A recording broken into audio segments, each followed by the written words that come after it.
On the 1st of September 1589, Princess Anne of Denmark set sail for Scotland. She'd recently wed King James VI of Scotland by a proxy, and now was headed over the North Sea to marry James in a formal wedding ceremony and become queen. However, halfway into the journey, when she was in the midpoint between the two countries, the skies turned black. Storm clouds opened, rain pelted down violently, and her ship nearly capsized. But luckily, the crew just about managed to wrestle back control of the vessel, aiming it towards Norway and away from the briny depths. Several more attempts were made to cross the sea, but all were thwarted by tempests. Around the same time in Scotland, the king was making preparations for his new bride's arrival. One person who took a major role in these preparations was Lady Kennedy, the lady-in-waiting of James's late mother, Queen Mary. But as Lady Kennedy sailed in a ferry from Fife to Leith, at the midpoint of her journey, a great storm fell upon the vessel. In the chaos of the windswept waters, the ferry collided with another ship. Mary and all but 2 passengers were dragged under the waves, snuffed out by the stormy seas. In government circles, as the news swirled around of the 2 different storms that had caused the death of one person close to James and the near death of another, a connection was already being made. Perhaps through some supernatural means, someone had taken control of the rain clouds and used this power to conspire against the king. Keep in mind, right around this time, the Trier witch trials over in Germany were taking place. Over the length of these trials, hundreds, maybe even 1,000 people were executed for use of the dark arts. So the idea that sorcery might be behind this, that the crooked fingers of witchcraft had reached out past the borders of Germany, was not at all out of the realms of possibility. It was, in fact, seen as all but certain. The thought was that James, a Protestant, marrying Anne, who was also a Protestant, had especially angered Satan. As we read in Sir Walter Scott's letters on demonology and witchcraft, the general spite of Satan and his adherents was supposed to be especially directed against James on account of his match with Anne of Denmark, the union of a Protestant princess with a Protestant prince, the King of Scotland and heir of England being, it could not be doubted, an event which struck the whole kingdom of darkness with alarm. And on the storms hitting the royal fleet, Sir Walter Scott writes, his fleet had been tempest-tossed, and he very naturally believed that the Prince of the Power of the Air had been personally active on the occasion. Nevertheless, King James rushed over to Norway. At first his ship was pushed back by storms, another ominous occurrence, but the next day he sailed again and made it to Norway. And he married his new queen there instead of Scotland. They stayed in Denmark for a few months, at which point James met and conversed with notable Danes such as Niels Hemmingsen, who had published work on the subject of demonology, a topic James was already showing great interest in. In the spring of 1590, whilst James and Anne were still in Denmark, a fervent hunt to find whose magics had tried to kill Queen Anne ignited the Copenhagen witch trials, which led to a woman named Anna Coldings who, after being tortured, eventually confessed to the sorcery aimed at killing the queen. She said that her and a coven of women had caused the storms. She's quoted as saying that she performed witchcraft so the lady would not reach Scotland on her first attempt. Anna was sentenced to execution by burning. 12 others were also executed for their involvement. Just after this, King James and Queen Anne made for home. This journey was successful, but James's mind was burdened. After all, the Danes had proved, to him at least, that witches had indeed been after him. And as he landed in Scotland, James was already quite convinced that there were more involved than just Scandinavians. Witches from his own soil must also be involved, he thought. And he was determined to find out who else had conjured storms. And so his search began for Rainmakers.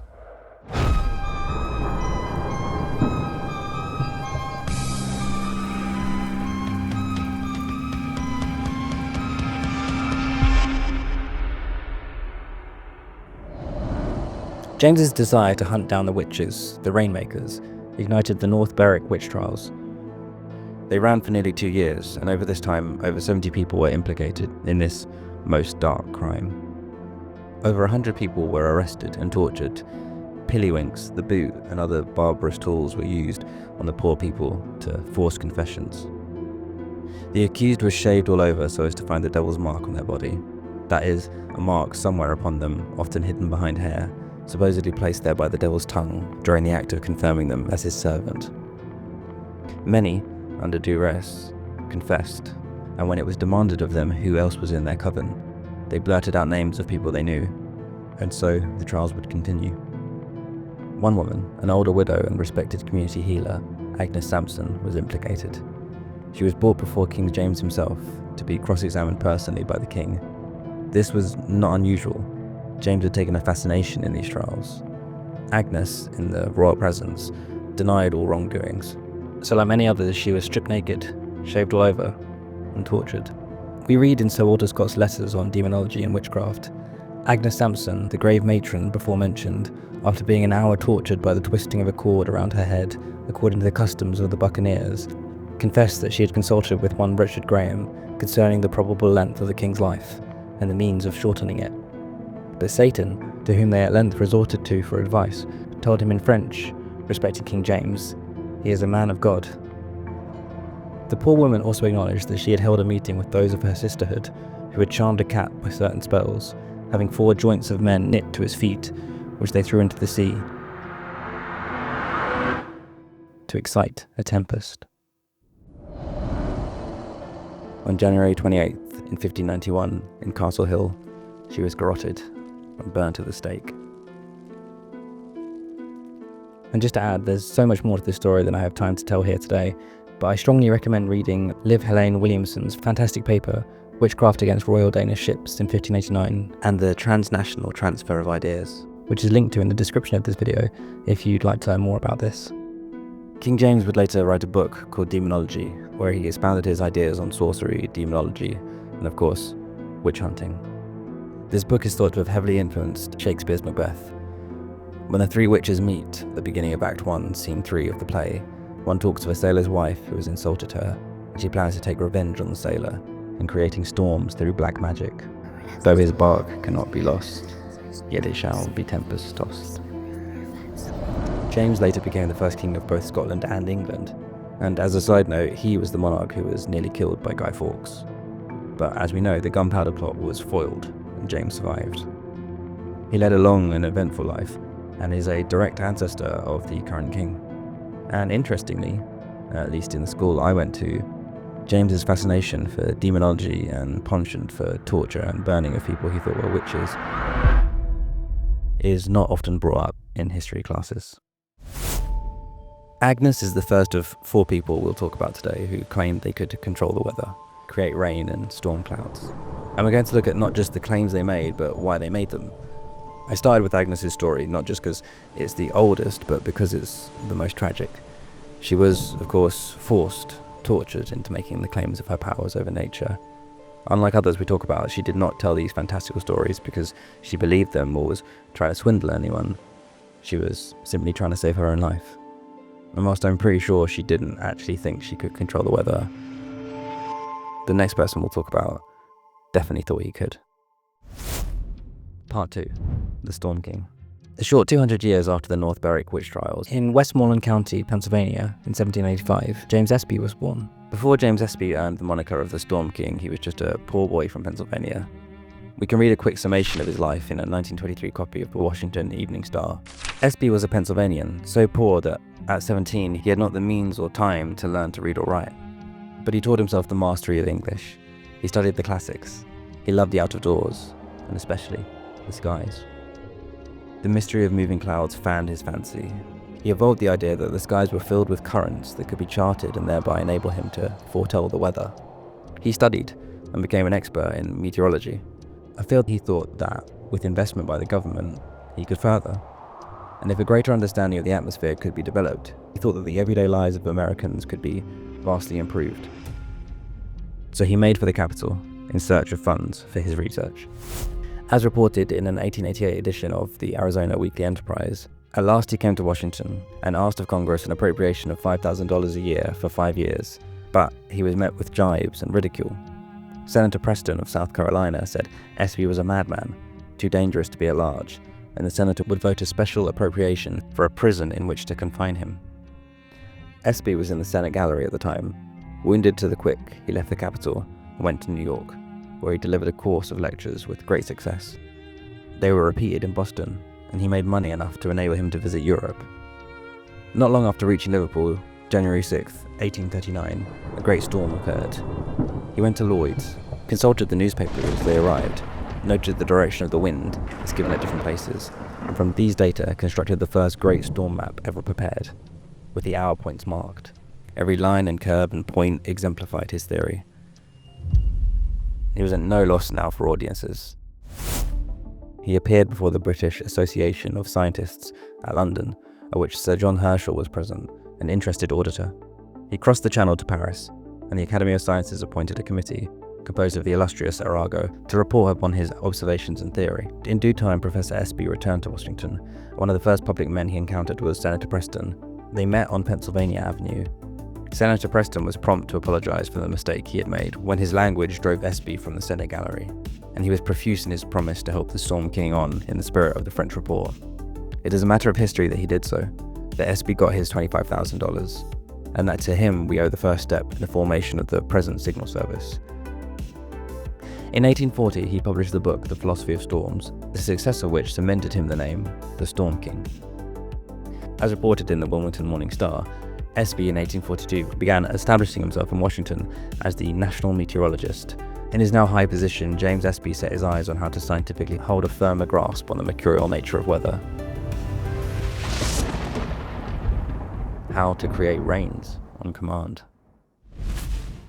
In 1850, he published his Report on Meteorology, and we can read here on the ZSR Library in Wake Forest's website that in this report he proposed as an experiment deliberately setting huge summer wildfires throughout the Allegheny Mountains in an attempt to produce rain on demand.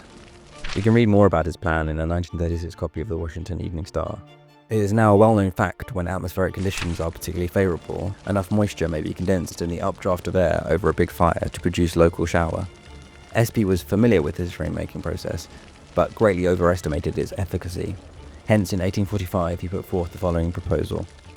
Let masses of timber, to the amount of 40 acres for every 20 miles, be prepared and fired simultaneously, every 7 days in the summer, on the west side of the United States in a line of 600 or 700 miles long from north to south. Then the following results seem highly probable, but not certain until the experiment is made. A rain of great length north and south will commence near or on the line of fires. This rain will travel eastward. It will not break up until it reaches far into the Atlantic Ocean. It will rain over the whole country, east of the place of beginning. Espy supposed that the rains, once started, would be carried eastward by prevailing westerly winds, and he saw in his utopian project a means of relieving farmers of both droughts and the excess of rainfall. He seems to have overlooked the fact that the great forests often rage for weeks in the western states, without appreciably affecting the rainfall to the eastward. Unsurprisingly, Espy's plan was not tried, because of the obvious dangers, and seemingly it wouldn't have worked even if it had been tried. But let us not have this small mark on Espy's career be looked upon as a stain on an otherwise successful life. Espy is looked at as an important figure in the history of meteorology. When he passed away from a sudden bout of paralysis, his obituary wrote, "His great aim was to extend the sphere of knowledge, and in this he was successful. No one of his later contemporaries has done more to advance theoretical meteorology." And a friend who stayed by Espy's bedside throughout his paralysis wrote, "His thoughts were always more of others than himself, and it was his chief delight to communicate knowledge to others. He was untiring in this particular. He never learned a truth to selfishly hoard it, but was ever ready and desirous to have any and all of his fellow creatures take unsparingly from the great storehouse of his mind. He was never happier than when he felt that he was doing good. His whole life was one continued scene of usefulness. On the 4th day of his attack, he wrote for a gentleman who came to see him, 'I have found a principle in human nature superior to conscience. Conscience may be taught that it is right to burn heretics. Instinct cannot be taught not to feel pain at the sight of suffering.'" What a strange coincidence that, as he passed, Espy's mind went to the idea of how it was wrong to burn heretics. An incidental connection between him and our first Rainmaker, Agnes Sampson. Something we can say of our first two Rainmakers is that seemingly they were not trying to pull the wool over anyone's eyes, not trying to claim they had power over nature solely for the purpose of making money or a name for themselves. I'm not so sure if that can be said for Rainmaker number 3. Part 3. The Rainmaker. In 1871, Edward Powers published a book titled War and the Weather, a collection of historical data that seemed to show battles where cannons had been used often led to copious rainfall shortly after. Apparently, even Napoleon had noticed the supposed connection. Mr. Powers put forth the idea that the concussive force of multiple explosions in the sky was the cause of the rain.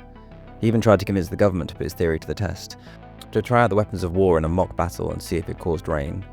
Powers believed that, at a reasonable cost to the government, the waste places of the continent can be transformed into veritable gardens, and the plains and deserts a blooming Eden. He estimated the cost of his experiment to be $161,500.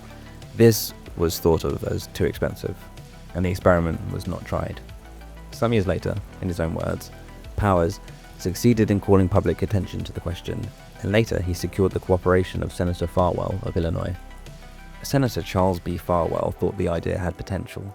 Around this time, between 1890 and 1894, a terrible drought afflicted parts of Texas. Crops, animals, farms, and farmers perished as a result. And if the concussive idea had legs, here was a good reason to use it. Senator Farwell managed to obtain $9,000 from Congress to try out the concussion idea, and a patent attorney named General Robert G. Dyrenforth was put in charge of the experiment. In some articles I've read, Dyrenforth and Farwell are characterized as both eager supporters of the concept, who together work to get the money and run the experiments. However, in other articles, Dyrenforth paints himself more as just a hired gun, running the experiment because he'd been asked to do it, not because he had any great belief in the idea himself. Either way, money assigned, the experiments began. Dyrenforth went out to Texas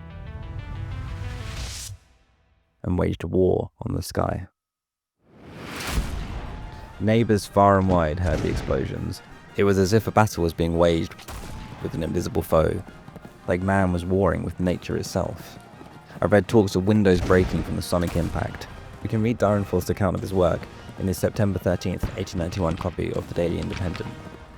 I carried with me 60 balloons, each about 10 foot in diameter when expanded, 100 kites 5 foot tall, a carload of wooden mortars to fire bombs from, and many thousands of pounds of dynamite, gunpowder, nitrogelatin, and other powerful agents for agitating the atmosphere. Each balloon holds 525 cubic feet of gas, a third oxygen and 2/3 hydrogen, and upon being inflated, ascends up under the control of a double wire, which serves instead of a rope to hold it by. When it reaches the desired height, the button of an electric instrument on the ground is touched. A spark ignites the fuses in the balloon, and the oxygen and hydrogen suddenly combine with a terrible explosion. After the experience in Texas, I think the venture unquestionably promises success. The cost has not been enormous. All but some inconsiderable parts of my apparatus is manufactured, and I have spent less than one half of the government's appropriation, $7,000. Every natural condition was against me. We went to a quarter of Texas where the wind blows at such a rate that operating our balloons was like reasoning with a lunatic or arguing with a bucking bronco. The night of our last experiment, the weather was so pronouncedly fixed, to be fair, that one cowboy took me aside as a friend and urged me not to try that night. He said that I had done so well up until the present time, it was a pity to dim the luster of my glory with a final failure, and he thought it would be better just to declare the date postponed. But for all this friendly counsel, I went ahead. We fired from 8 to 11 o'clock that night, and at 4 o'clock in the morning, I arose from the floor, where I was sleeping on camp feathers, in response to a clap of thunder. The storm was on us, and the rains fell great. So the experiment apparently worked. Newspapers became enamored with the story. We see the phrase the Dyrenforth method start to pop up in papers, and the general picking up the moniker the Rainmaker. Though even at the start there were doubts about the process.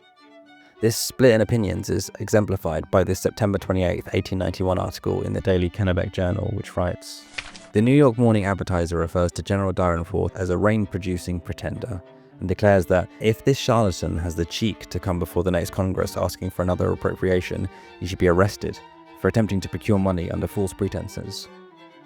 This is harsh language, opposed to progress, and entirely undeserved by the gentleman against whom it is directed.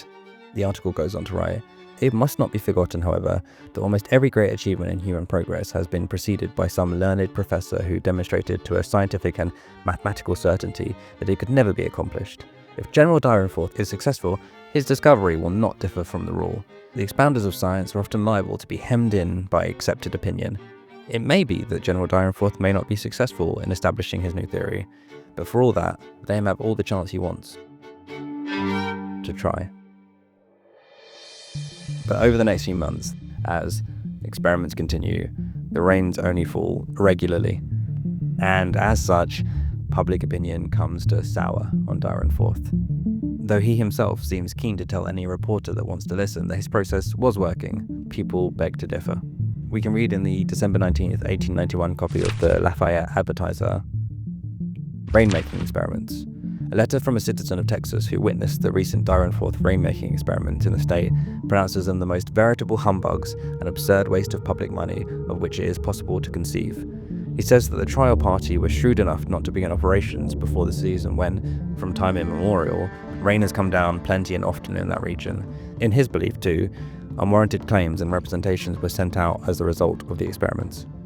And, as written in the Staunton Spectator, September 9th, 1891 edition, some cities in Texas say no shots were fired on the day it rained, and that it is a fraud of the first magnitude, and that this is the rainy season in Texas. In the November 17th copy of the Fort Worth Gazette, they are so bold as to run the subheading, "The General a Great Liar," as a person in the location of an experiment that Dyrenforth claimed had caused rain stated that the rain had actually started before Dyrenforth had done anything. As 1892 rolls in, Dyrenforth continues the experiments. After the money from the government has all turned to spent gunpowder, he takes payments from private citizens to carry on the work. He travels around, setting off bombs, causing a din. Rain sometimes follows, sometimes it doesn't. By the end of 1892, all faith in the Dyrenforth method has been lost. No matter what claims the man continued to make, any rain he claimed to produce could not be proven to be caused by anything other than the normal natural processes. At this point, Dyrenforth headed home. The moniker of Rainmaker was stripped from him, and he'd now picked up a new nickname, Dry Henceforth, which in the 1890s was quite a zinger, I imagine.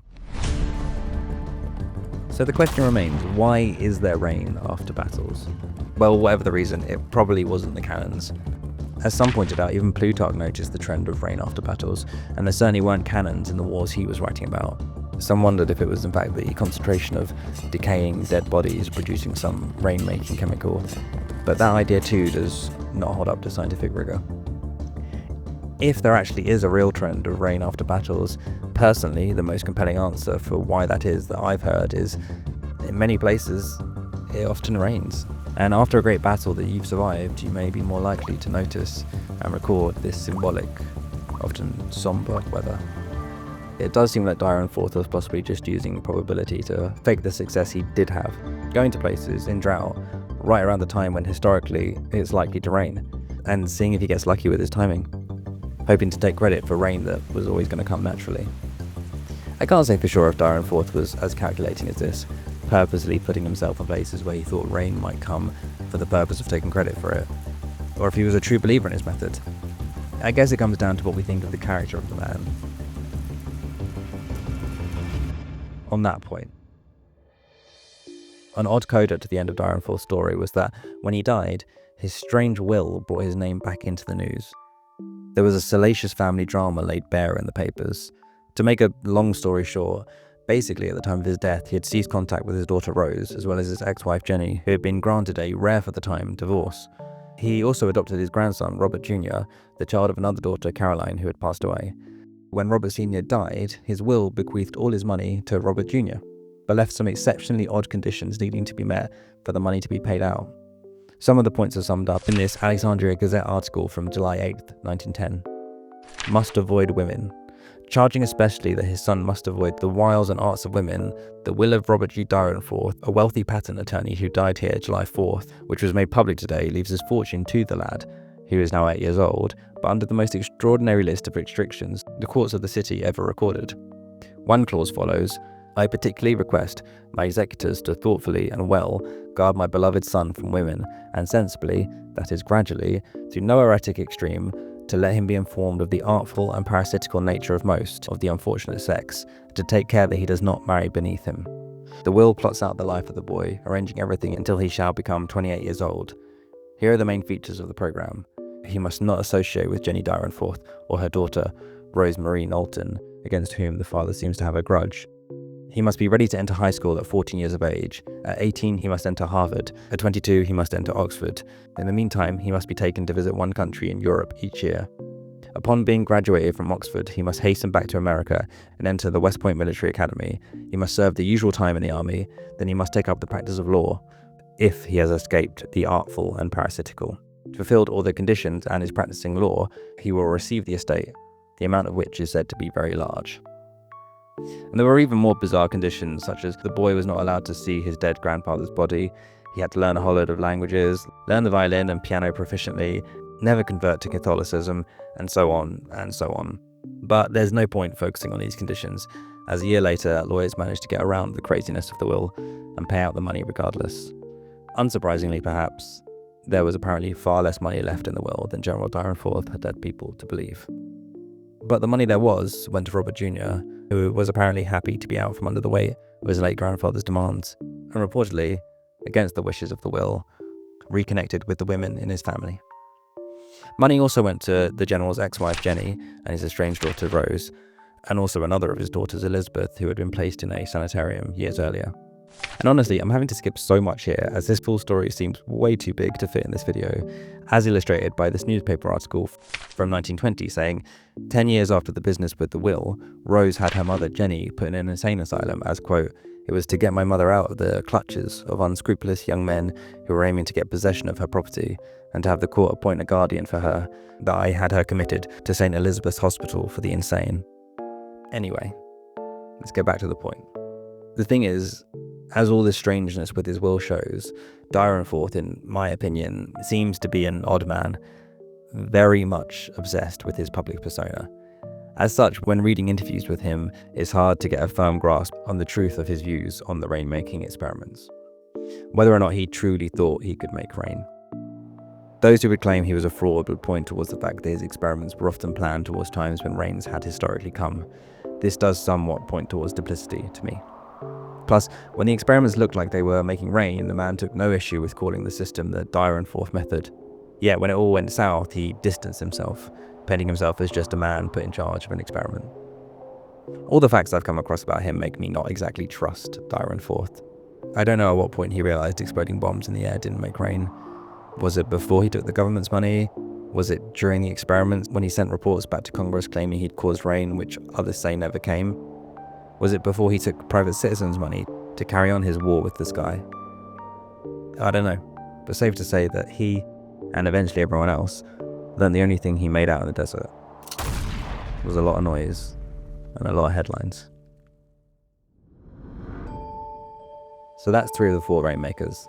As I mentioned, there's a chance Dyrenforth actually believed what he was doing made rain, but we know for sure that our last Rainmaker always knew that he was a rain faker. Part 4, the Rain Wizard. Interestingly, in the newspaper article we spoke about a moment ago, referring to Dyrenforth as a rain-producing pretender and charlatan, if you look a little to the right of that story, on the same newspaper page, you'll see the headline, "Rainmaking in Wyoming, Successful Experiments by Melbourne, the Meteorological Magician." This article is referring to Frank Melbourne, a man who had a lot more success than Dyrenforth in the business of rainmaking. An interview with Melbourne in the July 3rd, 1891 copy of the Evening Bulletin introduces us to the man and his practice in such a successful manner that I'm just going to read you his full short article. Rain to order. It can be produced by Frank Melbourne, the Rain King interviewed. An evening paper publishes the following interview held with Frank Melbourne, the Rain Wizard, at Canton, Ohio, Monday evening. Late this evening, during a drizzling rain, your correspondent called on Frank Melbourne, the Storm Wizard, at his headquarters in the Hotel Yohe. Melbourne, who is the busiest man in Ohio, just at present, could not be seen at the noon hour, being then engaged in the undertaking of bringing a storm, he said, and too busy to spare the time for an interview. To the patter of the rain upon the roof, the wizard bid the correspondent be seated. As a prelude to the conversation, and no doubt indicative of his powers, Melbourne pointed his finger upward, where the rain was playing a tattoo upon the roof, and said, "This is the rain I was advertised to bring." It was booked for Tuesday, but owing to the condition of the atmosphere, it came a day sooner than was expected. It takes from a day to 2 days to bring a storm. I began on Sunday to start this one, expecting it to be here on Tuesday. But you see, it got around a little in advance. How do you produce these rains? That is a secret I hardly dare divulge beyond saying it is an infusion of certain chemicals in the air through a machine of my invention.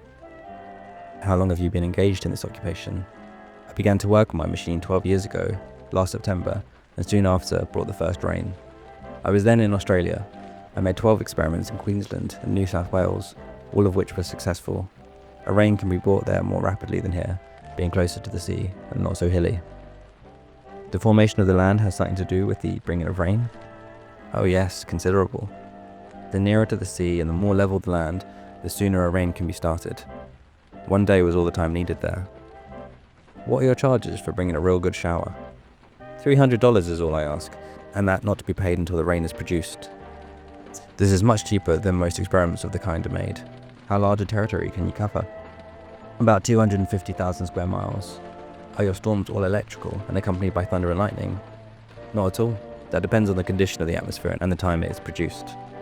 Mr. Melbourne, at this time, felt that his presence was required at his office, where the rain machine was then at work, and begged to be excused, handing the correspondent the accompanying circular, which he said would throw some light upon his invention.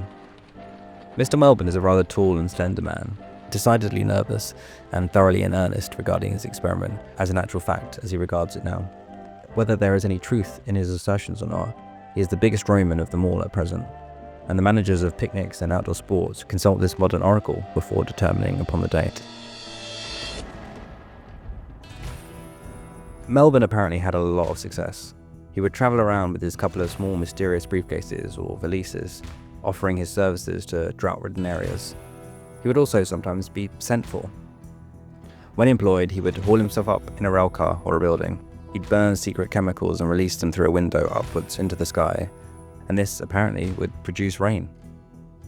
If you look at newspapers from this time, you see lots of stories of his success and continued employment. We read in the Santa Fe Daily New Mexican, September 4th, 1891, "Rain tests succeed. The Ohio wizard creates a genuine sensation in Wyoming," and we read at the end of the article, "The committee in charge are satisfied Melbourne has earned his money." We read in the St. John's Herald, September 10th, 1891, that Melbourne has been brought to Cheyenne by a Captain Ravenscroft, and apparently he successfully created the, quote, "severest shower of the season." They write, "A fair and successful, if not entirely conclusive test of the Frank Melbourne method of producing rain was had here this afternoon, and the demonstration has created a profound sensation. The people are filled with amazement. The violent skeptics capitulate, while Melbourne is self-sustained, placid and confident as ever." We read in the Morning Appeal, Carson City, Nevada, June 21st, 1892, he was making new name and new fame in western Nebraska and eastern Colorado, entering into a contract with the counties of Logan, Phillips, Sedgwick in Colorado, and Keith in Nebraska, after apparently very successful rainmaking in Holyoke, Colorado. But, also, reports of his failures do pop up.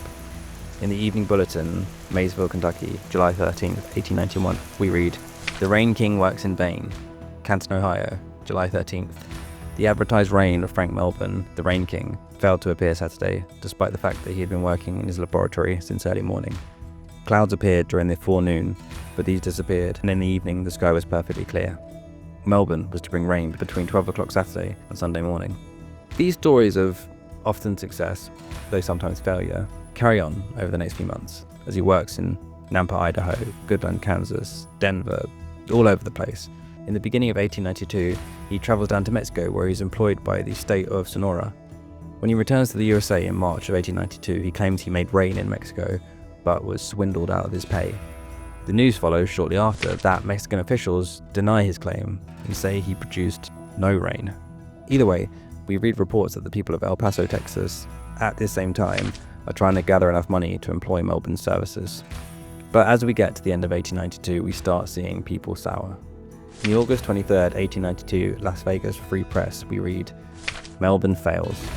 A dispatch from Grand Island, Nebraska says Frank Melbourne, the alleged rainmaker, has failed and has very few friends in this city.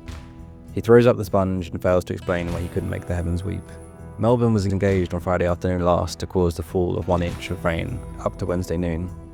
Up to 10 o'clock Wednesday morning, the skies were perfectly cloudless, and the rain fake had burst with a very resonant boom.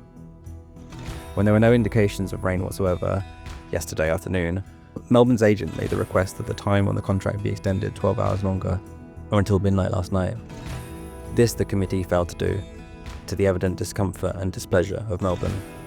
The skies were again as clear Wednesday morning as the Lord ever made them, not the sign of the smallest cloud being visible. The rain wizard gave up in disgust, a feeling very largely shared by the citizens. By 1893, his reputation is mostly in tatters, and instead of Rainmaker, we see the term Rainfaker applied to Frank in some papers.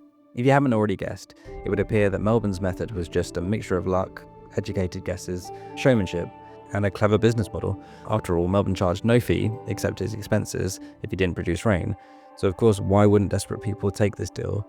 It's a pretty good gamble for Melbourne. Show up and make a big scene and hope rain comes. If it does, you get paid. If it doesn't, you just skulk off. And it seems he genuinely got lucky enough times in a row to build a name for himself. But after a period of bad luck and bad guesses, his business, like the rain, dried up. At this time, I'm sure there were no end of people angry with Melbourne for taking advantage of them in their time of need. So somewhat understandably, I guess, he disappears on the 19th of February 1894. No one, including his brother or business partner, knows where he's gone. Sadly, a few months later, his body is found. Apparently, he took his own life. We read in the tombstone epitaph, Frank Melbourne, the Rainmaker, has gone up to see why the clouds did not fall at his bidding. He became insane on the rain question, and put out his lamp with his own hand. Weather prophets predict a deluge as soon as Mr. Melbourne gets fairly started in his new field. And that was the end of Frank Melbourne's story. Except it actually wasn't. In the Cheyenne Daily Leader, August 30, 1894, we find the article, "It wasn't Melbourne. The Denver suicide was not the Rainmaker. J.A. Breckens came up from Denver yesterday.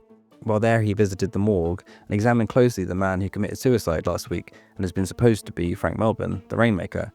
Mr. Breckton says positively that it is not Melbourne. They differ in every aspect, there being only two reasons for the belief that it was Melbourne. These are, first, both owned an Alligator valise. Second, the Denver unknown had a watch charm on which are the letters FM. The dead man in the Denver morgue is a smaller man than Melbourne and was of light complexion, Melbourne having black hair and beard. And then about half a year after this, Melbourne resurfaces, quite alive, in Chicago. On July 4th, 1895, you could read the following article in People's Voice. Rainmaking a fraud. Frank Melbourne, the erstwhile Western Rain King, whose services were in such demand in the West 2 or 3 years ago, is now located in Chicago. In speaking of his experiences as a rainmaker recently, Melbourne admitted that the whole thing was a humbug, and that he never possessed any more power in that respect than any other man. He says, the American people like to be humbugged, and the greater the fake, the easier it is to work it.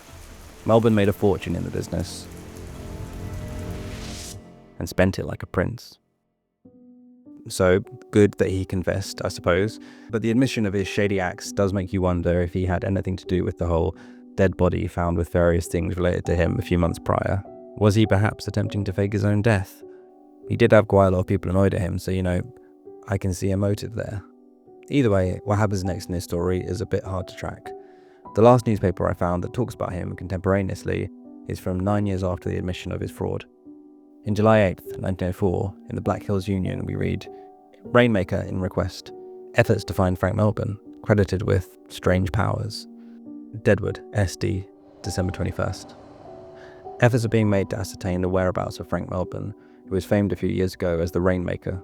Her brother, William Melbourne, of Canton, Ohio, is on his way to Deadwood to consult A.W. Rothenor, who claims to be a scientific mining expert and able to locate gold mines and lost and missing articles.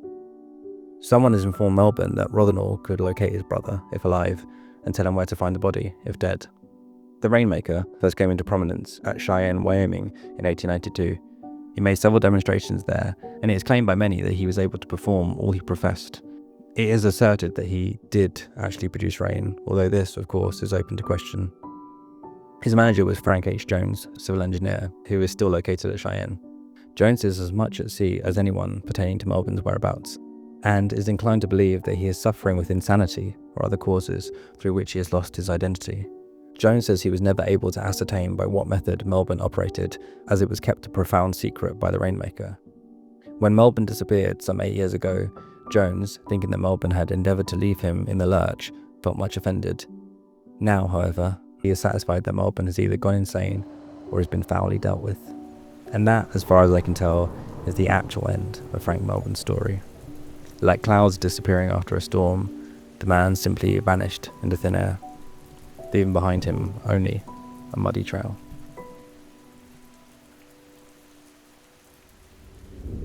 Part 5. What's today's forecast?